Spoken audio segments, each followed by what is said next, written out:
E aí, tudo bem com vocês? No vídeo de hoje eu não vou falar sobre contabilidade, não vou falar sobre reforma tributária. Eu quero conversar com vocês sobre um tema que eu venho refletindo, venho tendo essa reflexão há umas 2, 3 semanas atrás, principalmente depois de um serviço que eu prestei de consultoria que me deu esse estalo de reflexão nesse serviço específico, mesmo que eu tenha prestado diversos outros serviços da mesma natureza, tá? Mas esse serviço em específico ele teve um detalhe que me fez ter essa reflexão. Então, eu não gostaria de falar desse serviço especificamente, mas eu gostaria de falar o porquê me deu essa reflexão, tá?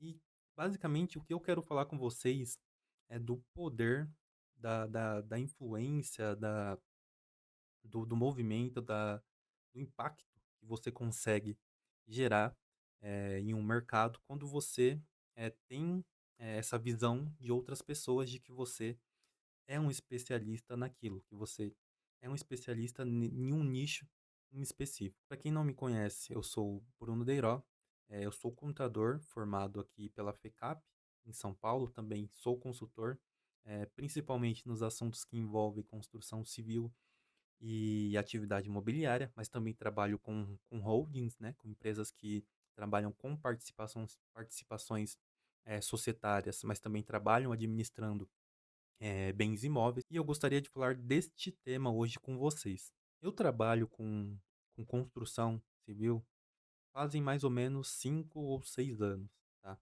Então, mesmo que eu não tenha alcançado esse posto, essa posição de um especialista da forma que eu enxergo, da forma que eu almejo, esses 6 anos me deram, pelo menos na minha percepção, tá? Esses 6 anos, eles me deram algumas habilidades, tá? Algumas percepções específicas desse nicho da construção civil que me deixam à frente, de uma média geral de pessoas, principalmente aqueles contadores, consultores que trabalham de forma generalista, aqueles que não têm um nicho específico que eles dedicam para estudar, para exercer alguma influência naquele nicho.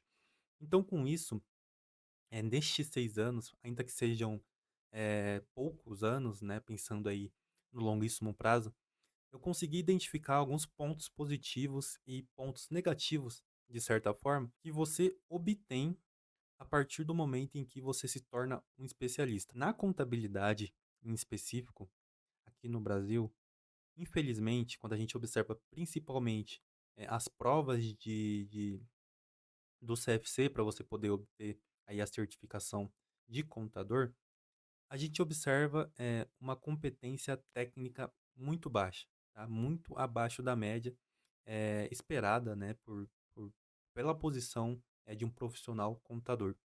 E o que, que eu vejo que a especialização me dá, né, neste cenário, neste sentido? Ao me especializar, para me especializar, falando de uma forma melhor, eu vou precisar estudar, eu preciso estudar muito mais. Então eu tenho uma rotina aqui assídua, né, uma rotina bem rude de estudos para que eu consiga exercer essa posição que eu almejo de especialista.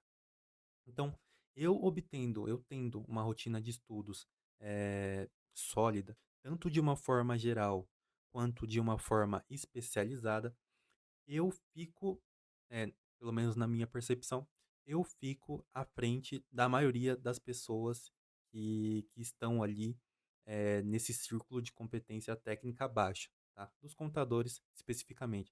Então eu vejo que a especialização de forma direta e de forma indireta, te joga para cima quando o assunto é competência técnica, porque de certa forma, você, na minha visão, novamente, você não consegue alcançar o posto de especialista se você não tem esse quê, né, essa competência técnica muito bem enraizada dentro de você. Então, para mim, esse é o primeiro ponto positivo que um especialista ele pode obter ao desejar se tornar um especialista. Ele, enquanto ele estuda, ele vai ser jogado para cima da média quando a gente fala de competência técnica. Um segundo ponto que também é positivo e ele no fim das contas decorre desse primeiro ponto é a questão da barreira de entrada. Maior é a complexidade do nicho que você trabalha. Se você está se dedicando para estudar, para se tornar uma referência naquele nicho, maior também será a barreira de entrada e também, né, de entrada de concorrentes para você que quer se tornar um especialista, porque a complexidade demanda estudo. Você, como especialista, você vai estudar. Então, em algum momento, você vai ser capaz de superar essa complexidade. Essa complexidade, ela não vai ser mais tão moroso para você desenvolver. Mas, para aquelas pessoas que não se especializam e não têm um padrão de estudos, uma rotina de estudos, elas não vão ter essa possibilidade, essa habilidade de lidar com essas dificuldades do dia a dia que só um nicho específico vai ter. Então, você, especialista falando de construção civil, por exemplo, eu sei de coisas que os contadores generalistas eles não sabem em relação à tributação, em relação à contabilidade, em relação a aspectos societários, por exemplo. Então, eu, em relação a esse nicho, eu tenho mais disposição de resolver problemas de empresários da construção civil, por exemplo, do que um contador generalista que tende a não estudar com o afinco que eu estudo o ramo da construção civil. Então, este contador tendo mais dificuldade de entrar neste ramo da construção civil, porque ele não tem essa capacidade de estudar na profundidade que eu tenho, ele tem mais dificuldade de concorrer comigo em relação, obviamente, a esses empresários da construção civil, porque eu já tenho, né, essa disposição, essa habilidade de me aprofundar nesse nicho. Então, eu vejo que aqui a gente tem um segundo ponto positivo, que é essa barreira de entrada para contadores que são generalistas e contadores que são que não têm uma rotina de estudos, uma rotina sólida de estudos no fim das contas. O terceiro ponto positivo que eu acabei de pensar, aqui, ele está relacionado ao seu nome frente ao mercado, né? Por quê? Eu vejo que um contador, um advogado que é especialista em alguma coisa, ele tem muito mais facilidade de atrelar o nome dele a algum tema específico desse nicho do que um contador generalista. Porque um contador generalista, ele não vai conseguir fazer tudo muito bem, né? Ele não vai conseguir pegar os vários nichos que ele trabalha e fazer 100% em todos os nichos. O especialista não.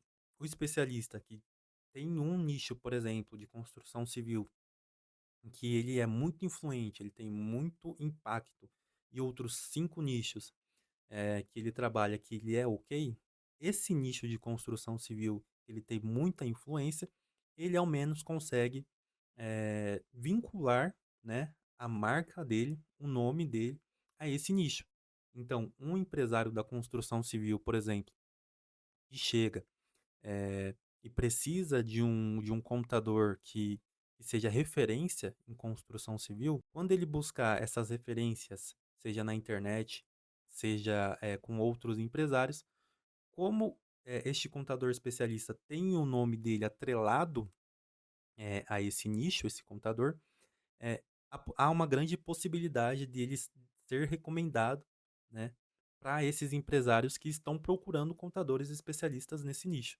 Tá? Então eu vejo que aqui a gente tem um terceiro ponto muito positivo para aquele contador, para aquele advogado que trabalha de forma especializada. E aqui, tá, eu penso em um ponto que é negativo, que ele é o mais expressivo, ele é o principal ponto negativo, que é o fato da diversificação. Um contador ou um advogado que é generalista, ele com certeza, né, vai conseguir, na carteira de clientes que eles tiverem, diversificar, os nichos, os tipos de cliente que ele tem. Até porque ele é generalista, ele pega tudo que vem, bem entre aspas, mas ele pega tudo que vem e forma lá aquela carteira pulverizada de clientes. Então, se a gente fosse pensar em risco, da carteira dele, ele estaria bem diversificado e teria aí um risco, bem menor. Mas quando a gente observa para um especialista, o especialista não. Normalmente, ele tem uma concentração muito forte em um nicho só. Então,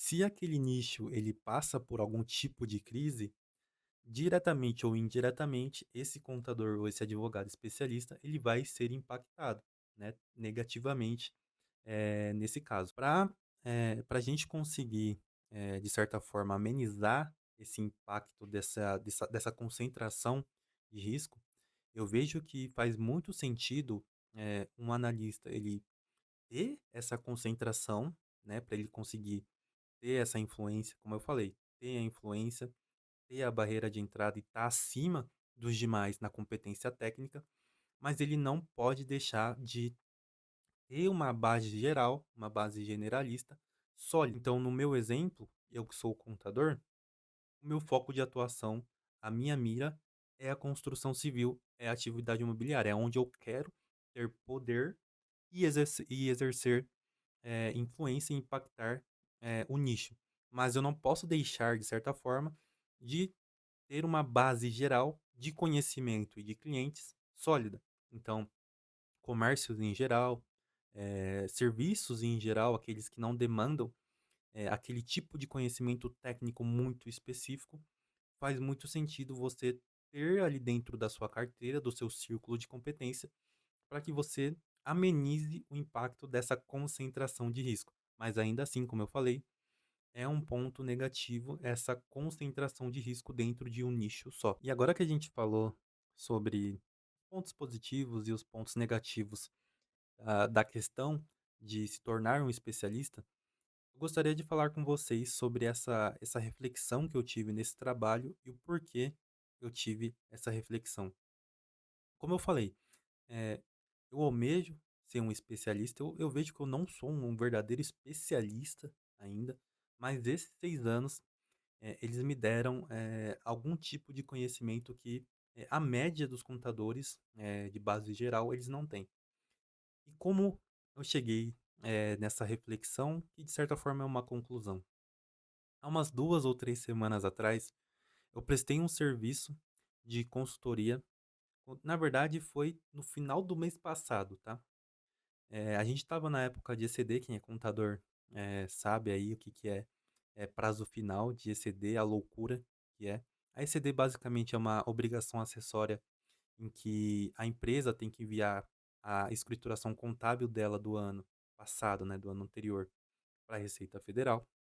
E se encerra, né, esse prazo de envio no dia 30 de junho. Então, mais ou menos, acho que o dia 30 de junho caía numa segunda-feira. Na sexta-feira, um contador que faz parte de um grupo de contabilidade imobiliária, de um curso específico que a gente participa, ele me chamou no privado para conseguir, para pedir ajuda, na verdade, para ele conseguir entregar, identificar um problema na ECD dele, de uma empresa que era cliente dele, identificar esse problema e conseguir enviar a ECD corretamente. Normalmente, eu cobro para esses serviços a hora de consultoria. Ele me solicitou essa ajuda, eu passei o orçamento para ele e a gente deu início ao trabalho.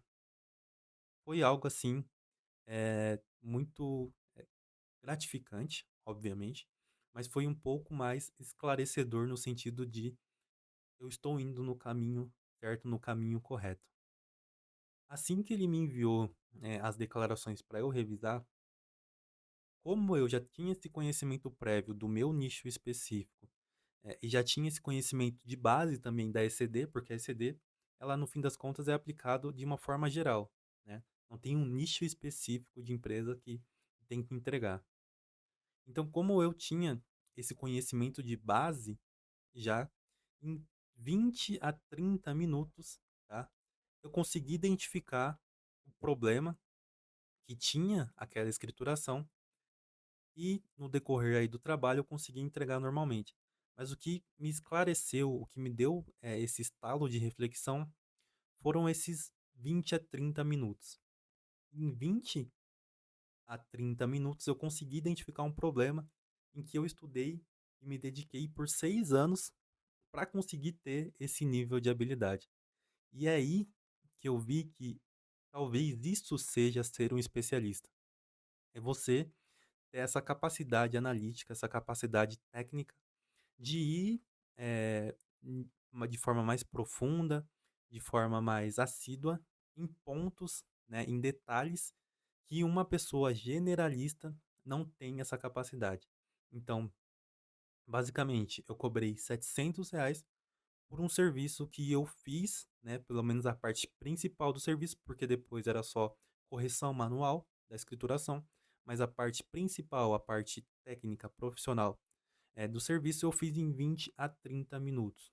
E o mais legal disso tudo é que esse contador, esse cliente, ele saiu super satisfeito.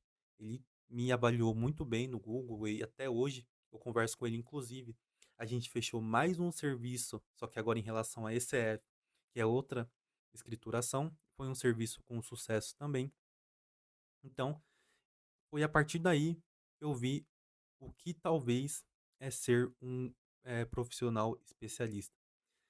É você, no fim das contas, estudar, se dedicar à sua rotina profissional, a conseguir identificar detalhes, pontos específicos, aprofundar, pontos técnicos, pontos empresariais e identificar reflexos, tributários, contábeis de negócio que uma pessoa generalista não consegue, tá?